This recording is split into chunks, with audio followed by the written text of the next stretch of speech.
As early as 1998 that Saddam Hussein was completely disarmed. Scott Ritter, I think, appeared in 2003 twice, and once at 3 in the morning on BBC 24 News.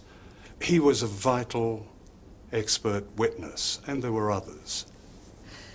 Well, I don't know why Scott Ritter didn't appear more, but he clearly did appear at times. That's the question for the BBC. Why weren't those who were Why weren't those witnesses voices heard? Yes. Well, because there were also other voices that we were putting on the air, Unscombe, Mohammed Al-Baradei, Hans Blix.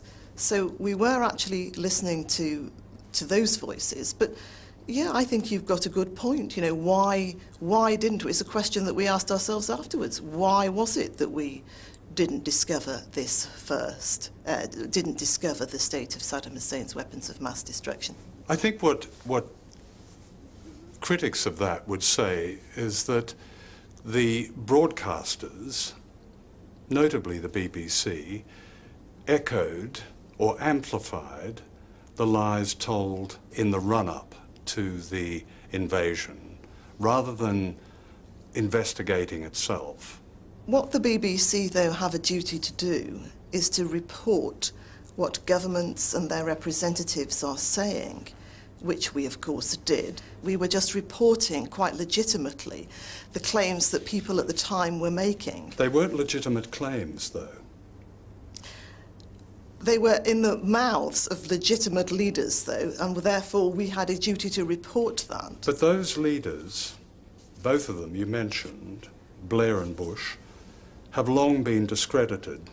I mean, isn't it the BBC's role, as well as reporting what politicians say, to hold power to account? Of course it is. It's the BBC's duty to scrutinise what it is that people say. We're not there to accuse them of lying, though, because that's a judgment. No, that's not being suggested, that you make a judgment. The point is that it appears now that those important journalistic challenges were never made. It's not up to me to make a judgment. We're there to report what their claims are and hold them up to scrutiny and investigate. In August 2002, ITV reported a warning by Vice President Cheney that Iraq would soon have a nuclear weapon. And that was nonsense. But it was presented uncritically as news.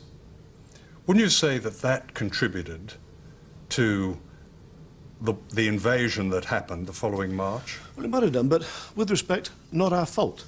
I mean, I don't believe that you're suggesting, are you, that we should completely dismiss the words of arguably the second most powerful man in the Western world?